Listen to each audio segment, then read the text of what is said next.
Sahabat Adpon yang budiman, jual beli melalui online sudah mulai populer di Indonesia.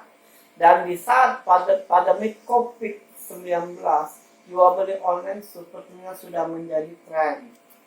Dulu jual beli online itu hanya kepada barang-barang yang tahan lama seperti handphone, televisi, kulkas, dan sebagainya, termasuk juga peralatan rumah tangga. Tetapi sekarang jual beli online telah masuk dalam kebutuhan seperti sembako. Tentu saja dengan adanya barang-barang seperti ini, kualitas barang juga perlu diperhatikan oleh konsumen. Sekarang timbul pertanyaan, bagaimana jika barang yang dibutuhkan tidak sesuai dengan yang diiklankan?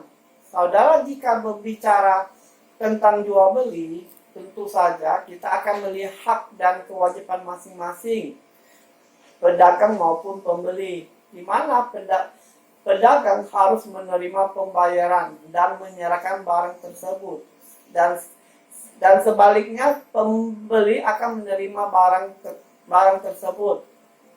Jika kita melihat kitab Undang-Undang Perdata atau yang sering disebut BW di pasal 1458, jual beli dikatakan sah jika kedua belah pihak sepakat.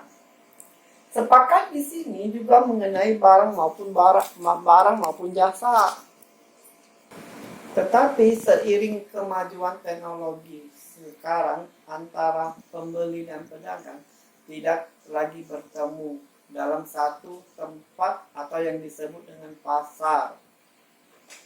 Melakukan penjualan dan pembelian di sini bukan hanya pembeli yang dirugikan, tetapi juga pedagang yang dirugikan. Misal barang yang beli oleh konsumen tidak memberitahukan alamat yang jelas atau alamat palsu. Tentu saja pedagang yang dirugikan oleh karena pembeli. Jika pembayaran dilakukan di tempat, kalau barang tiba, beda. Kalau barang yang dibeli dibayar di muka, ini bisa saja pemberi yang dirugikan. Biasanya pembeli hanya melihat gambar atau spesifikasi yang ditawarkan oleh penjual barang. Ketika barang tiba, ternyata barang tersebut tidak sesuai dengan yang diharapkan oleh pembeli. Misalnya kondisi barangnya rusak atau sebaliknya. Permasalahan ini jika kita mengacu pada Undang-Undang Perlindungan Konsumen, yaitu nomor 8 tahun 1999, pada undang-undang ini sebagai pemberi harapan untuk masyarakat memperoleh perlindungan atas kerugian dari transaksi. Di sini ada suatu kepastian hukum bagi konsumen. Dalam jual beli yang dilakukan secara online, kita juga bisa menggunakan dasar hukum lain, yaitu Peraturan Pemerintah Nomor 82 Tahun 2012 tentang penyelenggaraan sistem dan transaksi elektronik. Juga Undang-Undang Nomor 11 Tahun 2008 yang diubah dengan Undang-Undang Nomor 19 Tahun 2016 tentang informasi dan transaksi elektronik.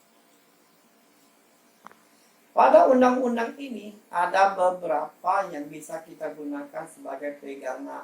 Misalnya di pasal 4 yang mengatur tentang hak konsumen dari huruf A sampai huruf J. Begitu juga dengan pasal 7 ini mengatur tentang penjualan atau pengusahaan yang harus diberikan etika baik. Itu tercantum di A sampai ke D.